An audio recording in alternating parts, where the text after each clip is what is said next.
400 കോടി വർഷമായി ഭൂമിയിൽ നിലനിന്നിരുന്ന എല്ലാ ജീവനും ഒരൊറ്റ ലക്ഷ്യം മാത്രമാണ് ഉണ്ടായിരുന്നത്: അതിജീവിക്കുക.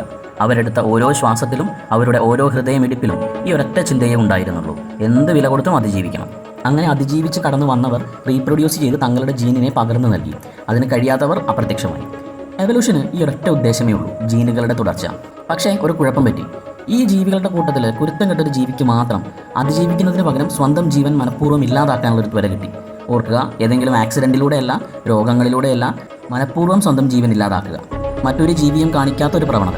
എന്തുദ്ദേശമാണോ പരിണാമത്തിലൂടെ ഒരു ജീവിക്ക് കൊടുക്കാൻ പ്രകൃതി ഉദ്ദേശിക്കുന്നത്, ആ ഉദ്ദേശത്തിന് തികച്ചും വിഭിന്നമായി പ്രവർത്തിക്കുന്ന ഒരു ജീവി, അതാണ് മനുഷ്യൻ. ഏതാണ്ട് 7 ലക്ഷം മനുഷ്യർ ഒരു കൊല്ലം ആത്മഹത്യ ചെയ്യുന്നുണ്ട് എന്നാണ് പറയുന്നത്.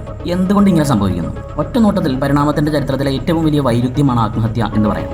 അതിജീവിക്കുകയും വംശവർദ്ധനവ് നടത്തുകയും ചെയ്യുന്ന ജീവികളെയാണ് പരിണാമം പ്രോത്സാഹിപ്പിക്കുന്നത് എന്ന് നമ്മൾ പലപ്പോഴും പറയാറുണ്ട്. ഇന്ന് ജീവിച്ചിരിക്കുന്ന ഓരോ ജീവിയും നിലനിൽക്കുന്നത് അതിൻ്റെ പൂർവികർക്ക് സന്താനങ്ങളെ ഉൽപ്പാദിപ്പിക്കാൻ ആവശ്യമായ കാലത്തോളം ജീവനോടെ ഇരിക്കാൻ കഴിഞ്ഞതുകൊണ്ടാണ്. അതുകൊണ്ട് അതിജീവനം മാത്രമാണ് പരിണാമത്തിൻ്റെ അടിസ്ഥാന നിയമമെങ്കിൽ എന്തുകൊണ്ടാണ് പരിണാമ ചരിത്രത്തിലെ ഏറ്റവും ഡൊമിനൻ്റായ മനുഷ്യർ ചിലപ്പോൾ അതിന് നേരെ വിപരീതമായിട്ട് ചെയ്യുന്നത്? സ്വയം നശിക്കാനുള്ള പ്രവണതയെ അങ്ങനെയാണെങ്കിൽ പരിണാമം നേരത്തെ തന്നെ ഇല്ലാതാക്കേണ്ടതല്ലേ? അങ്ങനെയല്ലേ പരിണാമം വർക്ക് ചെയ്യുന്നത്? ഒരു ജീവിയുടെ അതിജീവനത്തിന് തടസ്സമായി നിൽക്കുന്ന പ്രത്യേകതകൾ എടുത്തു കളയുക, അല്ലെങ്കിൽ അത്തരം ജീനുകളുടെ കാരിയേഴ്സ് തന്നെ ഇല്ലാതാകണം. പരിണാമം എന്നത് എല്ലാ ജീവികളെയും സംരക്ഷിക്കാൻ ശ്രമിക്കുന്ന ബോധപൂർവമായൊരു ശക്തിയല്ല. അതിന് ലക്ഷ്യങ്ങളോ പദ്ധതികളോ ധാർമ്മിക മൂല്യങ്ങളോ ഇല്ല. ശരാശരി കണക്കിൽ ജീനുകൾ അടുത്ത തലമുറയിലേക്ക് കൈമാറാൻ സഹായിക്കുന്ന സവിശേഷതകളെ മാത്രമേ അത് പ്രോത്സാഹിപ്പിക്കുകയുള്ളൂ. ഒരു റിലേ മത്സരം സങ്കല്പിക്കുക. മത്സരത്തിൽ ഓട്ടക്കാരല്ല അന്തിമ ലക്ഷ്യം. അവരുടെ കയ്യിലിരിക്കുന്ന ആ കുറ്റിയാണ് ഫിനിഷിംഗ് പോയിന്റ് കടക്കേണ്ടത്. വ്യക്തികൾ ഓട്ടക്കാരെ പോലെയാണ്, ജീനുകൾ അവരുടെ കയ്യിലിരിക്കുന്ന ആ കുറ്റിയും. കുറ്റി ഫിനിഷിംഗ് ലൈനിൽ എത്തുന്നിടത്തോളം കാലം പരിണാമം വിജയിച്ചു. വഴിയിൽ ചില ഓട്ടക്കാർ വീണുപോയാലും പരിണാമം എല്ലാം തികഞ്ഞ ജീവികളെ സൃഷ്ടിക്കുന്നില്ല എന്നർത്ഥം. എന്നാലും എന്തുകൊണ്ട് പരിണാമത്തിന് ആത്മഹത്യയെ പൂർണ്ണമായും ഒഴിവാക്കിക്കൂടാ? കാരണം ഒരു പ്രത്യേക ആത്മഹത്യാ ജീൻ എന്ന് പറഞ്ഞൊരു സംഭവം നമ്മുടെ ശരീരത്തിലില്ല എന്നുള്ളതാണ്. അതുകൊണ്ട് തന്നെ അങ്ങനെ എളുപ്പത്തിൽ നീക്കം ചെയ്യാൻ കഴിയുന്ന ഒരു പ്രവണതയല്ല അത്. പിന്നെ ഇവിടെ എന്താണ് സംഭവിക്കുന്നത്? മനുഷ്യൻ്റെ അതിജീവനത്തിന് യഥാർത്ഥത്തിൽ സഹായിക്കുന്ന പല സംവിധാനങ്ങളുടെയും പരസ്പര ഇടപെടലിൽ നിന്നാണ് സ്വയം ഇല്ലാതാക്കാനുള്ള പ്രവണത നമുക്കുണ്ടാകുന്നത്. ഉദാഹരണം, പരിണാമം ലോകത്തിലെ ഏറ്റവും അത്യാധുനികമായൊരു ഫയർ അലാറം നിർമ്മിച്ചു എന്ന് സങ്കല്പിക്കുക. എപ്പോഴെല്ലാം വീടിന് തീ പിടിക്കുന്നുവോ അപ്പോഴെല്ലാം അപകടം തിരിച്ചറിഞ്ഞ് വീടിനെ സംരക്ഷിക്കുക എന്നതാണ് ആ അലാറത്തിൻ്റെ ജോലി. മിക്കപ്പോഴും അത് കൃത്യമായി പ്രവർത്തിക്കുന്നു. എന്നാൽ ചില ആളുകളിൽ തീപിടുത്തം ഇല്ലാത്തപ്പോൾ പോലും അലാറം വെറുതെ കടന്നടിക്കാൻ തുടങ്ങിയാൽ?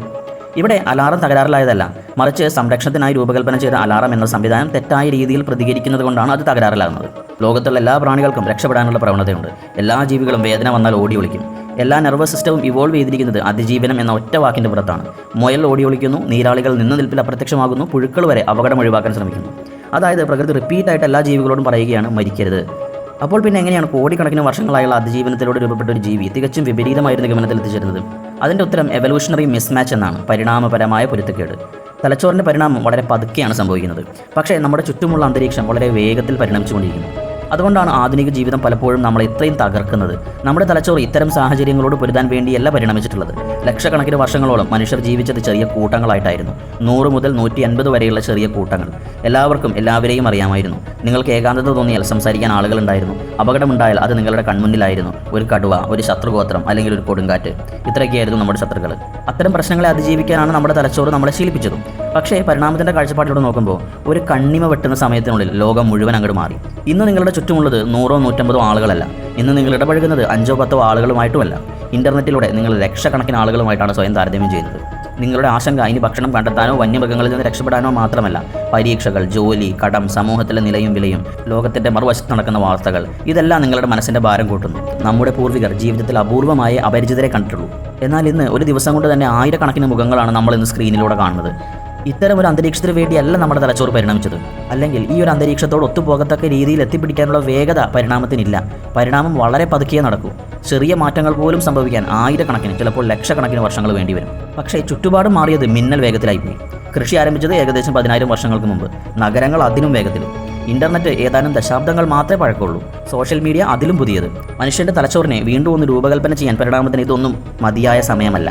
അതായത് ശിലായുഗത്തിനായി രൂപപ്പെടുത്തിയെടുത്തൊരു തലച്ചോറാണ് നമ്മൾ ആധുനിക യുഗത്തിൽ ഉപയോഗിക്കുന്നത്. സ്മാർട്ട് ഫോണുകളും ആകാശചുംബികളായ കെട്ടിടങ്ങളും ആൽഗരിതങ്ങളും ഒരിക്കലും നിലക്കാത്ത നോട്ടിഫിക്കേഷനുകളും നിറഞ്ഞ വലിയൊരു ലോകം.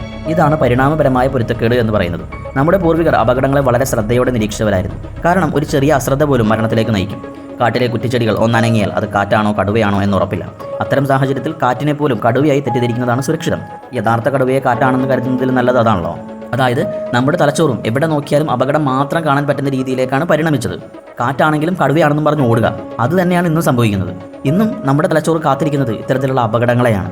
പക്ഷേ ഇന്നത്തെ അപകടം കടുവയല്ല, ജോലിയുടെ സമയപരിധികളാണ്, സാമ്പത്തിക സമ്മർദ്ദമാണ്, സാമൂഹിക തിരസ്കാരമാണ്, ഓൺലൈൻ വിമർശനങ്ങളാണ്, ഒന്നും നഷ്ടപ്പെടരുതെന്ന ഭയമാണ്, നാളെക്കുറിച്ചുള്ള അനിശ്ചിതത്വമാണ്. അലാറം സംവിധാനം അതേപടി തുടരുന്നു. മാറിയത് അപകടങ്ങളുടെ രൂപം മാത്രമാണ്.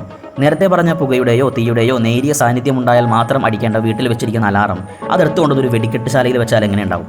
അടിച്ചടിച്ച് അലാറത്തിൻ്റെ പണിക്കൂറ്റം തയ്ക്കും. അലാറത്തിന് തകരാറൊന്നുമില്ല, അത് ചെയ്യാൻ പറഞ്ഞ ജോലി തന്നെയാണ് ചെയ്യുന്നത്. മാറിയത് അലാറത്തിൻ്റെ ചുറ്റുമുള്ള പരിസരമാണ്.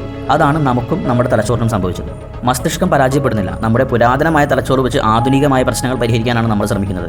ദീർഘകാല സമ്മർദ്ദം, ഉത്കണ്ഠ, ഏകാന്തത, മാനസിക വളർച്ച, ആധുനിക ജീവിതത്തിലെ പല പ്രശ്നങ്ങളുടെയും പിന്നിൽ ഈ ലളിതമായ പൊരുത്തക്കേടാണ് ഒളിഞ്ഞിരിക്കുന്നത്. പക്ഷേ പരിണമിക്കാത്ത പുതിയ പരിസരങ്ങളിൽ ജീവിക്കുന്ന ജീവികൾ മനുഷ്യർ മാത്രമല്ലല്ലോ.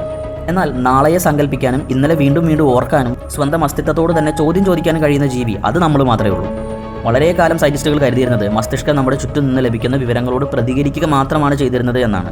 എന്നാൽ ഇന്ന് ന്യൂറോ സയൻസ് പറയുന്നത് തലച്ചോറ് ഒരു ക്യാമറയെപ്പോലെ ലോകത്തെ ഇങ്ങനെ വെറുതെ റെക്കോർഡ് ചെയ്ത് അതിനോട് പ്രതികരിക്കാനുള്ള നിർദ്ദേശങ്ങൾ വെറുതെ ഇങ്ങനെ കൊടുക്കുക മാത്രമല്ല ചെയ്യുന്നത്, വെറുതെ പ്രതികരിക്കുക മാത്രമല്ല ചെയ്യുന്നത്. മറിച്ച് നമ്മുടെ തലച്ചോറ് ഭാവി പ്രവചിക്കുന്ന ഒരു മെഷീനാണ്. ഓരോ നിമിഷവും അടുത്ത സെക്കൻഡിൽ എന്ത് സംഭവിക്കാം എന്ന് തലച്ചോറ് ഊഹിച്ചുകൊണ്ടേയിരിക്കുകയാണ്. നമ്മുടെ ഓർമ്മകളും മുൻകാല അനുഭവങ്ങളും മുമ്പ് കഴിഞ്ഞു പോയ പാറ്റേൺസും ഒക്കെ വെച്ചിട്ട് ഭാവി എത്തുന്നതിന് മുമ്പേ തന്നെ അതിൻ്റെ ഒരു മാതൃക നമ്മുടെ മനസ്സിൽ തലച്ചോറ് നിർമ്മിക്കുന്നു. ഓരോ സെക്കൻഡിലും ഇത്തരത്തിലുള്ള മാതൃകകൾ നിർമ്മിച്ചുകൊണ്ടേയിരിക്കുന്നു. നിങ്ങളുടെ മസ്തിഷ്കം ഓരോ നിമിഷവും സ്വയം ചോദ്യങ്ങൾ ചോദിച്ചുകൊണ്ടിരിക്കുന്നു. ഞാൻ എന്താണ് കാണാൻ പോകുന്നത്? ഞാൻ എന്താണ് കേൾക്കാൻ പോകുന്നത്? അടുത്തതായി എന്താണ് സംഭവിക്കാൻ പോകുന്നത്? അതിനുശേഷം ആ പ്രവചനങ്ങളെ നമ്മുടെ കണ്ണുകളും ചെവികളും മറ്റിന്ദ്രിയങ്ങളും നൽകുന്ന വിവരങ്ങളുമായി താരതമ്യം ചെയ്യുന്നു. ഈ കഴിവ് പരിണാമത്തിൻ്റെ ഏറ്റവും വലിയ കണ്ടുപിടുത്തങ്ങളിലൊന്നാണ്. മറ്റൊരാൾ പറയുന്ന വാചകം പൂർത്തിയാക്കുന്നതിന് മുമ്പേ അടുത്ത വാക്ക് നമുക്ക് ഊഹിക്കാൻ കഴിയുന്നതും ഇതുകൊണ്ടാണ്. വണ്ടി ഓടിക്കാനും തിരക്കേറിയ റോഡ് സുരക്ഷിതമായി മുറിച്ചു കടക്കാനും അപകടം പൂർണ്ണമായി സംഭവിക്കുന്നതിന് മുമ്പേ അതിൽ നിന്ന് ഒഴിഞ്ഞു മാറാനും നാളേക്ക് വേണ്ടി തയ്യാറെടുക്കാനുമെല്ലാം ഈ പ്രവചന ശേഷിയാണ് നമ്മെ സഹായിക്കുന്നത്. പക്ഷേ ഈ കഴിവിന് മറ്റൊരു മുഖമുണ്ട്. ഒരു ഹൊറർ സിനിമ നിങ്ങൾ കാണുകയാണെന്ന് സങ്കല്പിക്കുക. ആ സിനിമയുടെ കഥ എഴുതുന്നത് സംവിധായകനല്ല, നിങ്ങളുടെ സ്വന്തം മനസ്സാണ്. നിങ്ങളുടെ മനസ്സിൽ നിങ്ങൾ കാണുന്ന ഓരോ ഭയപ്പെടുത്തുന്ന രംഗവും നിങ്ങളുടെ തന്നെ ഏറ്റവും മോശം പ്രതീക്ഷകളെ അടിസ്ഥാനമാക്കിയാണ് എഴുതപ്പെട്ടിരിക്കുന്നത്. നിങ്ങളെ അടിസ്ഥാനമാക്കിയാണ് എഴുതപ്പെട്ടിരിക്കുന്നത്. ആ സിനിമ മുന്നോട്ട് സ്കിപ്പ് ചെയ്യാൻ നിങ്ങൾ എത്ര ശ്രമിച്ചാലും നിങ്ങൾക്ക് പറ്റില്ല. ഉത്കണ്ഠയോ കടുത്ത മാനസിക സമ്മർദ്ദമോ അനുഭവിക്കുന്ന ഒരാളുടെ മനസ്സ് പലപ്പോഴും ഇങ്ങനെയാണ് പ്രവർത്തിക്കുന്നത്. സാധാരണയായി നമ്മെ സംരക്ഷിക്കുന്ന പ്രവചന സംവിധാനം ക്രമേണ അപകടങ്ങൾ മാത്രം തിരയുന്നൊരു സംവിധാനമായി മാറുന്നു. വേദന പ്രതീക്ഷിക്കുന്നത് പോലും മസ്തിഷ്കത്തെ മാറ്റിമറിയും. പഠനങ്ങൾ പറയുന്നത് വേദന വരുമെന്ന് നമ്മൾ ചിന്തിക്കുമ്പോൾ തന്നെ ശാരീരികമായി വേദന ഉണ്ടാകുമ്പോൾ സജ്ജമാകുന്ന പല മസ്തിഷ്ക ഭാഗങ്ങളും സജീവമാകുന്നു എന്നാണ്. അതായത് മാനസികമായി നമ്മൾ അനുഭവിക്കുന്ന വേദന യഥാർത്ഥ ശാരീരിക വേദന പോലെ തന്നെയാണ് എന്നർത്ഥം. സാമൂഹിക തിരസ്കാരമോ ഒറ്റപ്പെടലോ അനുഭവിക്കുമ്പോൾ സജീവമാകുന്ന തലച്ചോറിലെ ചില സ്ഥലങ്ങൾ തന്നെയാണ് ശാരീരിക വേദന അനുഭവിക്കുമ്പോഴും സജീവമാകുന്നതായിട്ട് പഠനങ്ങൾ പറയുന്നത്. രണ്ടും ഒരുപോലെയാണെന്നല്ല, എന്നാൽ അവ തമ്മിൽ അർത്ഥവത്തായ സാമ്യമുണ്ട്. നമ്മുടെ കയ്യിൽ എല്ലൊടിയുമ്പോഴും നമ്മുടെ റിലേഷൻഷിപ്പ് തകരുമ്പോഴും നമ്മുടെ തലച്ചോറ് നമുക്ക് തരുന്ന റെസ്പോൺസ് ഒന്ന് തന്നെയാണ്. നമ്മുടെ വിലപ്പെട്ട എന്തോ ഒന്ന് തകർന്നിരിക്കുന്നു. പക്ഷെ അതെന്തുകൊണ്ടാണ് അങ്ങനെ? ഒരു റിലേഷൻഷിപ്പ് തകരുന്നതോ അല്ലെങ്കിൽ അത്തരത്തിലുള്ള നഷ്ടങ്ങളോ ഒക്കെ നമുക്ക് ശാരീരികമായ മുറിവ് പോലെ വേദനിക്കാനുള്ള കാരണം എന്താണ്? കാരണം മനുഷ്യചരിത്രത്തിൻ്റെ ഭൂരിഭാഗവും ജീവിച്ചിരിക്കുക എന്ന് പറഞ്ഞാൽ അത് നമ്മൾ ഏതെങ്കിലും ഒരു കൂട്ടത്തിൻ്റെ ഭാഗമായി നിന്നാൽ മാത്രമേ പറ്റുള്ളൂ. ഒറ്റയ്ക്ക് ജീവിക്കുന്നവർക്ക് അതിജീവന സാധ്യത കുറവാണ്. ഭക്ഷണം കണ്ടെത്താനും കുട്ടികളെ വളർത്താനും ശത്രുക്കളിൽ നിന്ന് രക്ഷപ്പെടാനും നമ്മുടെ പൂർവികർക്ക് കൂട്ടം ആവശ്യമായിരുന്നു. നമ്മുടെ ഗോത്രത്തിൽ നിന്ന് പുറത്താക്കപ്പെടുക എന്നത് പലപ്പോഴും മരണസാധ്യത കുത്തനെ വർദ്ധിപ്പിക്കുന്ന ഒരു കാര്യമാണ്. അതുകൊണ്ടാണ് സാമൂഹിക ബന്ധങ്ങളെ പരിണാമം അത്യന്തം പ്രധാനപ്പെട്ടതായി കണക്കാക്കിയത്. ആ ബന്ധം നഷ്ടപ്പെടുമ്പോൾ തലച്ചോറ് അപകട സൂചന മുഴക്കുന്നു. ഈ പുരാതന സംവിധാനം തന്നെയാണ് ഇന്നും നമ്മുടെ തലച്ചോറിലുള്ളത്. അമിഗ്ദാല പോലെയുള്ള മസ്തിഷ്ക ഭാഗങ്ങൾ ഓരോ നിമിഷവും നമ്മുടെ ചുറ്റുപാടുകളെ നിരീക്ഷിച്ചുകൊണ്ടിരിക്കുന്നു. എവിടെയെങ്കിലും ഒരു അപകടമുണ്ടോ എന്ന്. ഒരു ഭീഷണി കണ്ടാൽ സ്ട്രെസ് ഹോർമോണുകൾ ശാരീരികമാകെ പടരുന്നു, ഹൃദയമിടിപ്പ് കൂടുന്നു, പേശികൾ മുറുകുന്നു, ശ്രദ്ധ മുഴുവൻ വരാൻ പോകുന്ന ആ അപകടത്തിലേക്ക് കേന്ദ്രീകരിക്കുന്നു. ഒന്നുകിൽ പോരാടുക, അല്ലെങ്കിൽ ഓടി രക്ഷപ്പെടുക, അതുമല്ലെങ്കിൽ നിശ്ചലമാകുക. ഇവയെല്ലാം ജീവൻ രക്ഷിക്കുന്ന പ്രതികരണങ്ങളാണ്. ഹോസ്പിറ്റലിൽ സിസ്റ്റർ ഒരു ഇഞ്ചക്ഷൻ എടുക്കാൻ വന്നാൽ പോലും നമ്മുടെ ഉള്ളിൽ മേൽ പറഞ്ഞ മാറ്റങ്ങളൊക്കെ ഉണ്ടാകും. പക്ഷേ അപകടം കുറച്ച് നിമിഷങ്ങൾ മാത്രം നീണ്ടു നിൽക്കുമ്പോഴാണ് നമ്മുടെ പ്രതിരോധ സംവിധാനങ്ങളെല്ലാം കൃത്യമായിട്ട് ഉദ്ദേശിച്ച രീതിയിൽ പ്രവർത്തിക്കുന്നത്. അത്തരത്തിലുള്ള ഷോർട്ട് ടൈം അപകടങ്ങളെ നമുക്ക് നേരിടേണ്ടി വന്നിട്ടുള്ളൂ. പ്രശ്നം തുടങ്ങുന്നത് മസ്തിഷ്കം ദൈനംദിന ജീവിതത്തിൽ തന്നെ ഒരു അവസാനിക്കാത്ത അടിയന്തരാവസ്ഥയായിട്ട് കാണുമ്പോഴാണ്. അപ്പോൾ എന്ത് പറ്റും? ജോലിയുടെ സമയപരിധികൾ അവസാനിക്കുന്നില്ല, സാമ്പത്തിക സമ്മർദ്ദം കുറയുന്നില്ല, മാസങ്ങളോളം നീണ്ട ഏകാന്തത, ചിലപ്പോൾ വർഷങ്ങളോളം നീളുന്ന ഏകാന്തത, സംഘർഷങ്ങൾ വീണ്ടും വീണ്ടും ആവർത്തിക്കുന്നു. അപകടം അവസാനിച്ചു എന്ന സന്ദേശം മസ്തിഷ്കത്തിന് ഒരിക്കലും ലഭിക്കുന്നേയില്ല. അലാറം അടിച്ചുകൊണ്ടേയിരിക്കുന്നു. ഓരോ മണിക്കൂറിലും ഫയർ അലാറം ഇങ്ങനെ മുഴങ്ങിക്കൊണ്ടേയിരിക്കുന്നു. ഏത് നിമിഷവും തീ പടർന്ന് പിടിച്ചേക്കാം എന്ന പ്രതീക്ഷയിലാണ് ഫയർ അലാറം മുഴങ്ങിക്കൊണ്ടിരിക്കുന്നത്. പക്ഷേ തീ ഒട്ട് വരാനും പോകുന്നില്ല. ഇങ്ങനെ നിർത്താതെ അടിച്ചടിച്ച് അലാറത്തിൻ്റെ ഫ്യൂസ് അടിച്ചു പോവുകയും ചെയ്യും. അപകടങ്ങളെ തിരിച്ചറിയാനും ജീവൻ രക്ഷിക്കാനുമായി തിരഞ്ഞെടുക്കപ്പെട്ട മസ്തിഷ്കം മിക്ക സമയങ്ങളിലും ആ ജോലി അത്ഭുതകരമായി പ്രവർത്തിക്കുന്നു. നിങ്ങൾക്ക് വിശക്കുമ്പോൾ ഭക്ഷണം കണ്ടെത്താൻ അത് നിങ്ങളെ പ്രേരിപ്പിക്കുന്നു. നിങ്ങൾ അപകടത്തിലാകുമ്പോൾ ഓടി രക്ഷപ്പെടൂ എന്നത് നിങ്ങളോട് പറയുന്നു. നിങ്ങൾക്ക് ഏകാന്തത അനുഭവിക്കുമ്പോൾ മറ്റുള്ളവരുമായി വീണ്ടും വീണ്ടും ബന്ധപ്പെടാൻ അത് നിങ്ങളെ പ്രേരിപ്പിക്കുന്നു.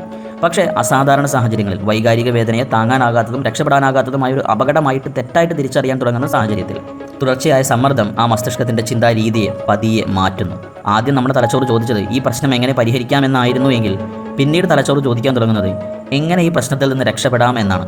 ആ അപകടത്തിൽ നിന്ന് രക്ഷപ്പെടാൻ തീവ്രമായി ശ്രമിക്കുന്നതിനിടയിൽ ജീവൻ സംരക്ഷിക്കാൻ പരിണാമം രൂപപ്പെടുത്തിയ അതേ തലച്ചോറിന് ആ വേദനയിൽ നിന്ന് മോചനം നേടാൻ മറ്റു വഴികളും ഉണ്ടാകാമെന്ന സാധ്യത കാണാതെ പോകാം. ഈ മാറ്റം വളരെ നിർണായകമാണ്. മനുഷ്യരെ ഭൂമിയിലെ ഏറ്റവും വിജയകരമായ ജീവിയാക്കിയ അതേ ബുദ്ധിശക്തി മറ്റൊരു ജീവിക്കുമില്ലാത്തൊരു കഴിവും നമുക്ക് നൽകി. ഭാവിയെക്കുറിച്ച് വളരെ ദൂരം ചിന്തിക്കാനുള്ള കഴിവ്. മസ്തിഷ്കത്തിൻ്റെ മുൻഭാഗമായ പ്രീ ഫ്രോണ്ടൽ കോർട്ടക്സ് ആണ് ഇത് സാധ്യമാക്കുന്നത്.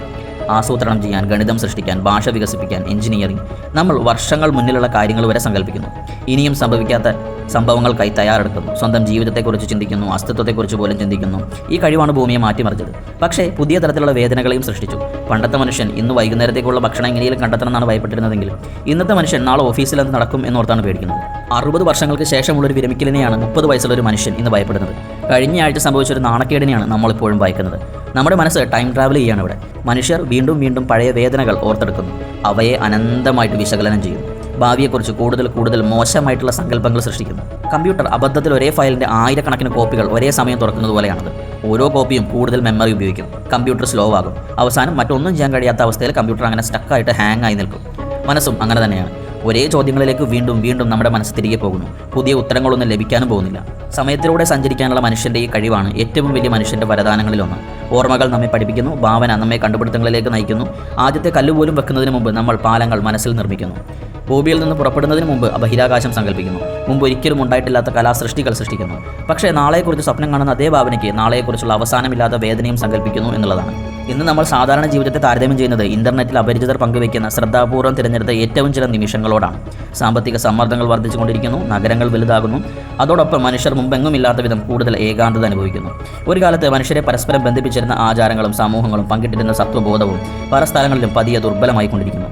ബുദ്ധി കൊണ്ട് നമ്മുടെ അന്തരീക്ഷം തന്നെ നമ്മൾ മാറ്റിമറിച്ചപ്പോൾ നമ്മൾ ശ്രദ്ധിക്കാതെ പോയൊരു കാര്യം, നമ്മുടെ ബുദ്ധി നിർമ്മിച്ചെടുത്ത ആ അന്തരീക്ഷം ആ ബുദ്ധിക്ക് തന്നെ പൊരുത്തപ്പെടാൻ കഴിയുന്ന ഒരു അന്തരീക്ഷമാണോ എന്നുള്ളത്. അപ്പോൾ പരിണാമം പരാജയപ്പെട്ടു എന്നാണോ? അല്ല, പരിണാമം സൃഷ്ടിച്ചത് വളരെ അത്ഭുതകരമായ ഒന്ന് തന്നെയാണ്. ഇന്നലെ ഓർക്കാൻ കഴിയുന്നൊരു മസ്തിഷ്കം, നാളെയെ സങ്കല്പിക്കാൻ കഴിയുന്നൊരു മസ്തിഷ്കം. പക്ഷേ ഓരോ വലിയ കഴിവിനോടൊപ്പം ചില വിട്ടുവീഴ്ചകളും ഉണ്ടാകും. പരിണാമം ഒരിക്കലും പെർഫെക്റ്റായ ഒന്നിനെയും സൃഷ്ടിച്ചിട്ടില്ല.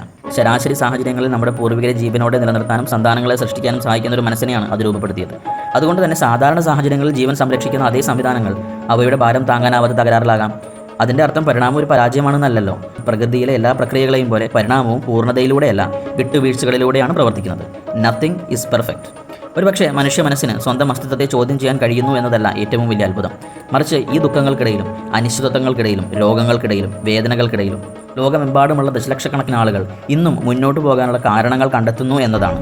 സ്നേഹത്തിൽ, സൗഹൃദത്തിൽ, ജിജ്ഞാസയിൽ, ചികിത്സയിൽ, സർഗാത്മകതയിൽ, വിശ്വാസത്തിൽ, ജീവിത ലക്ഷ്യങ്ങളിൽ, അല്ലെങ്കിൽ നാളെ ഇന്നിൽ നിന്ന് വ്യത്യസ്തമായിരിക്കാം എന്ന ചെറിയ പ്രതീക്ഷകളിൽ. ബോധം നമ്മെ മറ്റൊരു ജീവിക്കുമില്ലാത്ത രീതിയിൽ വേദനിക്കാൻ പഠിപ്പിച്ചു. പക്ഷേ അതേ ബോധം തന്നെയാണ് മുറിവുകൾ ഉണങ്ങാൻ, മെച്ചപ്പെട്ട ഒരു ഭാവി സങ്കല്പിക്കാൻ, പരസ്പരം താങ്ങായി നിൽക്കാൻ, കഥ അവസാനിപ്പിക്കുന്നതിന് പകരം പുതിയ അധ്യായങ്ങൾ എഴുതാൻ നമ്മെ പ്രാപ്തരാക്കുന്നത്. ഒരുപക്ഷെ അത് തന്നെയാണ് മനുഷ്യൻ എന്ന അത്ഭുതത്തിൻ്റെ ഏറ്റവും ആഴമുള്ള വൈരുദ്ധ്യം.